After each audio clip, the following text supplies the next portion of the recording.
वो बताते हैं कि साबित तो रात को गिरफ्तार किया है, और सबसे ज्यादा टॉर्च दिखाई गई है उसमें, टॉर्च जला रहे, दिन में क्या टॉर्च जला करके आप गिरफ्तार करेंगे। ये 3 सबूत हमारे पास है, यानी लोगों के सबूत, यानी फुटेज का और टॉर्च का। खाली आरोप नहीं है, सबूत है आपके पास? सबूत है हमारे पास, मेरे पास 3 सबूत हैं। टॉर्च जला रहे हैं वो लोग, जो घर से ला रहे हैं महिला को पकड़ करके, जबरदस्ती ये रो रही है, टॉर्च जला रहे हैं। गांव के वहाँ 30-40 लोग इकट्ठे हो जाते हैं, गांव में तो नजदीक नजदीक होते हैं, जब शोर बजता है, ये रोती है, बच्चे रोते हैं, जो पहुंचता है वो चिल्लाता है, तो इकट्ठे हो जाते हैं, वो सबूत है। ये भी जवाबी सबूत है, छोड़ दीजिए। लेकिन इसके बाद सबसे बड़ा सबूत इस बात का है कि सीसीटीवी में फुटेज में आ रहा है 7 बजे के करीब का टाइम, लेकिन रिपोर्ट लिखते हैं कि 5 बजे हमने इस महिला को गिरफ्तार किया। डीके बसु में कुछ नहीं किया, लिखवाना पड़ता है कि हाँ डीके बसु को हमने वो कर दिया है, अमल में ले आए हैं डीके बसु के प्रोविजन को। डीके बसु के प्रोविजन मैंने आपको बताए हैं क्या क्या प्रोविजन है, दोबारा रिपीट करने का। शॉर्ट में इतना बता दीजिए, जो महिला को जिस तरीके से गिरफ्तारी की गई है, 22 दिन तक उनको प्रताड़ित किया गया है बिना बताए, उनको पता भी नहीं कि उनका कसूर क्या है, वो कितना सही है, कितना जायज है? सही बात है। देखिए, महिला को जैसे मैंने बताया कि सबसे बड़ी बात तो ये है कि कसूर तो बताना चाहिए था पुलिस को कि आपका कसूर ये है, इसलिए गिरफ्तार कर रहे हैं। पुलिस के पास इनके खिलाफ FIR ही नहीं है आज तक। जब FIR ही नहीं है तो आप किस आधार पर गिरफ्तार कर रहे हैं? सबसे पहले तो FIR होनी चाहिए। कोई शिकायत भी नहीं है कि महिला का कोई दोष है, छोटे छोटे बच्चे हैं, उनको घर में ही छोड़ना पड़ा है रोते हुए, और जबरदस्ती उठा के ले जाते हैं। सबने रोका भी, भाई क्यों ले जा रहे हो इस महिला बेचारी को, तो ये पढ़ी लिखी नहीं, कुछ नहीं है, ले जाते हैं। डीके बसु के बाद जो और भी प्रक्रिया होती है, जैसे मेडिकल कराना है, किसको सूचित करना है, किस जगह ले के जा रहे हैं, उसके बाद एक प्रक्रिया होती है जो करनी पड़ती है, जो करनी पड़ती है, उसको हम सुप्रीम कोर्ट में डीके बसु जजमेंट का पालन करना होता है। इसके आप इनको न्याय के लिए आगे क्या? जी आगे देखिए, एक तो हम हाई कोर्ट में ऑलरेडी गए हुए हैं पति के लिए, अब वो मामला पत्नी का भी बन जाएगा कि जो भी गिरफ्तार किया, और पति को तो चलिए FIR तो है, इनके खिलाफ FIR नहीं हाई कोर्ट का। और मैं बात करूंगा, एक हम कार्यक्रम बना रहे हैं कि पुलिस कमिश्नर के सामने धरना दिया जाए, और उसमें और आप लोग भी से भी निवेदन है कि शामिल हो, धरना दिया जाए, दबाव बनाया जाए।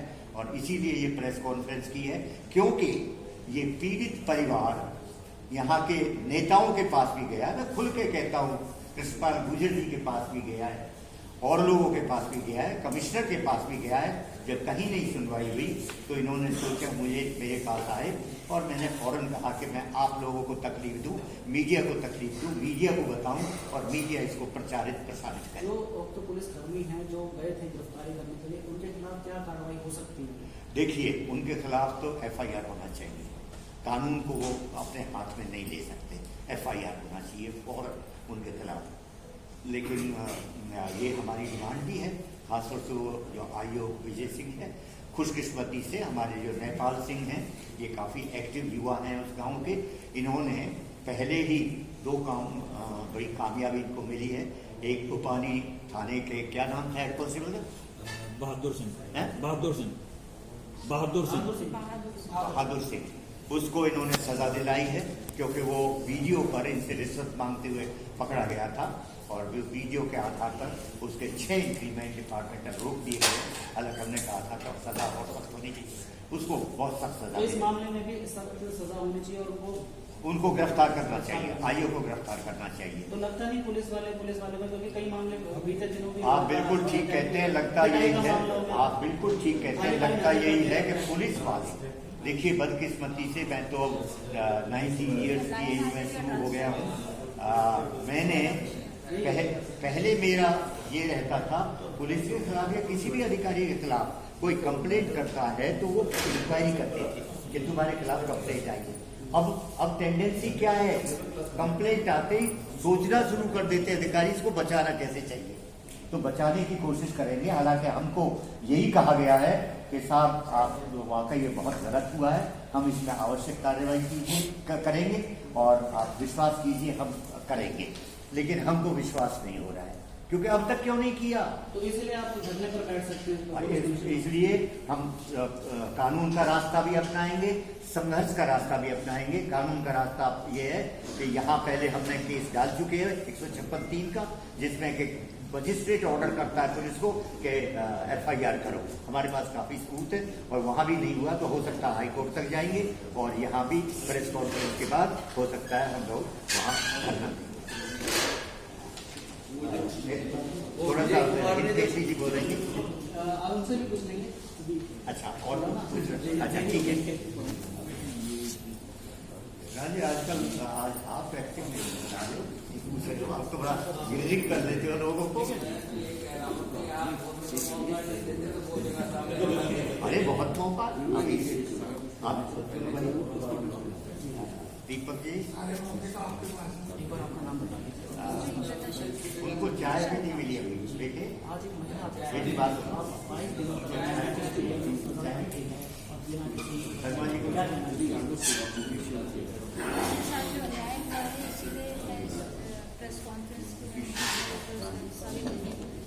मैं चाहती हूँ इसे न्याय मिलना चाहिए, जिसका कि नाम FIR में नहीं है, जिसकी कोई गलती नहीं है, सिर्फ इसलिए कि वो जिसके खिलाफ FIR की गई है उसकी पत्नी है, इसलिए उसको गिरफ्तार कर लिया, उसको 22 दिन की सजा भी दे दी गई। और मैं हैरान हूँ कि हमारे जो कानूनविज्ञ हैं या जो कानून के पालक हैं, उन लोगों ने लॉ को नहीं पढ़ा या किस नशे में ये सब काम हुआ मुझे नहीं समझ में आता।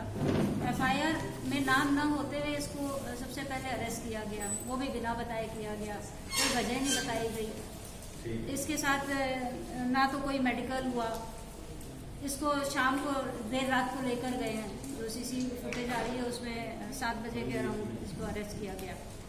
तो बिना किसी कारण के एक महिला जो है सजा भोग के आगे सिर्फ इसलिए कि उसको कुछ पता नहीं है, ये अनभिज्ञ है चीज़ों से, इसलिए उस पर आसान हुआ ये सब काम कर पाना। इसी जगह कोई सशक्त महिला होती तो क्या वो कर पाते? उनको जवाब देना पड़ता हर बात का। तो एक गरीब और अनपढ़ महिला के साथ इस तरह की हरकत हो जाना, ये हमारे देश में क्या हो रहा है? जंगल राज जैसा व्यवस्था चल रही है। पढ़ाने की बात करते हैं और वो उनकी बात करते हैं। क्या आप देखो ना, बेटी पढ़ाओ, बेटी बचाओ, बेटी सुरक्षा, सब बातें होती हैं और नतीजा आपके सामने है कि क्या हो रहा है। पॉलिटिकल दबाव और ये सब न्याय के संघर्ष में आप बिल्कुल साथ। बिल्कुल, जहाँ भी अन्याय होगा वहाँ पे हम साथ खड़ेंगे। अब थोड़ा डरिए ना। हाँ बच्चे आप बोलो बेटा बोलो। देखो ये अखबार वाले लोग हैं, आपके साथ क्या होगा? दूर से बोल के जवाब दो बेटा, किस तरह से? दूर से बोलो इसलिए करा उन्होंने। और दूर से। मुझे तो इतना मालूम है, वे मेरे घर पे आए थे रात के 7:30 बज रहे थे। मैं अपने बच्चों के साथ बैठी थी अंदर कमरे में, उन्होंने गेट बजाया, अम्मी लड़की ने गेट खोल दिया, मैं बस अंदर बढ़े तो थप्पड़ मार कर खींच के गया, गाड़ी में बिठा कर बच गया। और मैंने पूछा भाई कहाँ ले जा रहे हो, क्यों ले जा रहे हो? उन्होंने कुछ नहीं बताया। मेरे छोटे छोटे बच्चे हैं, मैं रोते रहे। आपको कोई वजह नहीं बताई? कितने पुलिस वाले थे? 3-4 पुलिस वाले, एक लेडीज गाड़ी में बैठी थी। कुछ भी नहीं बताया कि किस वजह से आपको उठा कर लेकर गए? तो जेंट्स पुलिसकर्मी थे, उन्होंने आपके पास मारपीट भी की थी आपके खूब साथ? जोर से बोलो बेटे, आवाज है। अच्छा, तो घर में उस वक्त कोई था? घर में कोई था उस वक्त? छोटे छोटे बच्चे थे, उसके बावजूद 4 से 5 पुलिस वाले आए, जिसमें एक महिला पुलिसकर्मी थी। 22 दिन आपके कैसे बीते? बताओ बेटा बताओ। बताइए।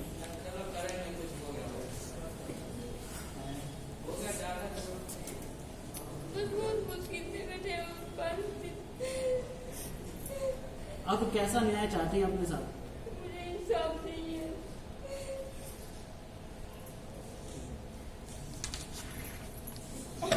नेपाल जी आप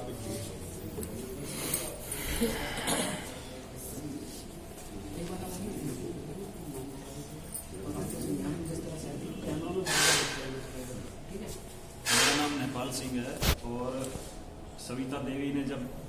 इनकी गिरफ्तारी हुई थी तो कुछ इनके परिवार वाले हैं, जो परिवार से इनके फैमिली मेम्बर हैं, उनके द्वारा मेरे संज्ञान में ये बात आई है। और बड़े शर्म की बात है कि रक्षक ही भक्षक बने हुए हैं। आईओ विजय सिंह जो है कानून का मुहाफिज होने के बाद कानून को तोड़ता है और देर रात सविता देवी को, और आईओ विजय सिंह के खिलाफ जो है FIR लॉन्च होनी चाहिए और उसकी गिरफ्तारी होनी चाहिए और कानूनी कार्रवाई होनी चाहिए। अच्छा, एक बात बताई जाएगी, इसमें जमीनी मामला था, उस मामले से इनका क्या रिलेशन था?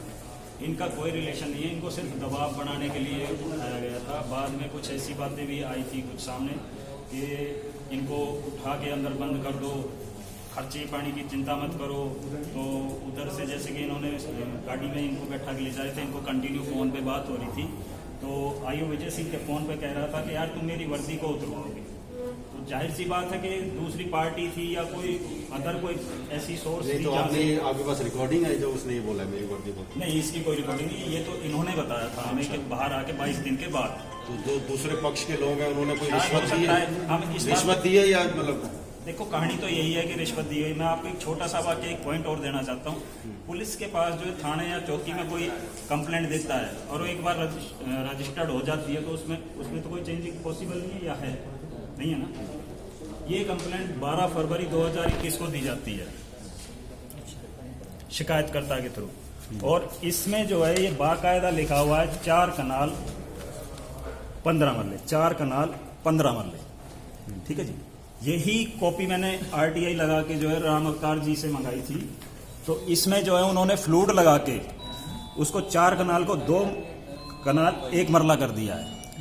और इस बात का प्रूफ हमारे पास है। जब हम थाने में गए, 15-20 लोग थे, तो आईओ साहब से हमने पूछा कि सर आपके पास जो कंप्लेंट आई थी उसमें रजिस्टर्ड होने के बाद चेंजिंग पॉसिबल है कि नहीं?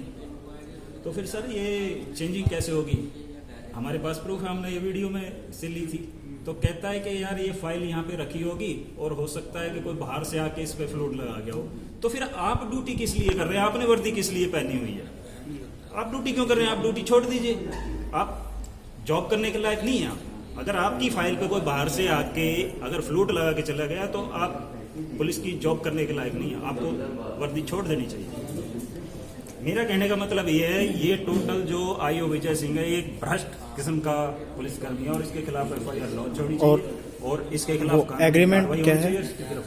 एग्रीमेंट क्या है? दूसरा एग्रीमेंट जो आपने बताया, एग्रीमेंट में भी वही सारी चीजें वही हैं। जो 25 लाख और 26 लाख वाला मामला, वो क्या ये है? 4 जो पुलिसकर्मी थे, महिला पुलिसकर्मी थे, जिस तरीके से ले गए महिला को, ग्रामीण महिला गाँव में बड़ी इज्जत मान सम्मान था इस महिला को, वो कैसे लौटेगी? और जी वो तो देखो, जो होना था वो तो हो चुका है, लेकिन इस पीड़िता को अगर न्याय दिलाना है तो उसके खिलाफ तो कार्रवाई होनी चाहिए आईओ के खिलाफ कम से कम। आइए, अन्य और 4 भी तो हैं इसके साथ। तो अब जैसे कह रहे हैं कि संघर्ष के लिए आप पुलिस कमिश्नर, हाँ, तो जाएंगे। तो वो भी पूरा गाँव हाँ, वो भी हम कोशिश करेंगे। और इसके बाद अगर यहाँ पे अगर कार्रवाई नहीं होते तो हम माननीय उच्च न्यायालय भी जाएंगे, तो वहाँ पे करेंगे लीगली जो कार्रवाई बनेगी वो हम वो भी करेंगे पीड़ित महिला। राजेंद्र, हाँ, नंबर ले लीजिए 8920। इन सबको ना CCTV फुटेज प्रोवाइड करा, बस वीडियो खत्म। ओके, 8920 341 मूसा जी से भी लो 685 नेपाल।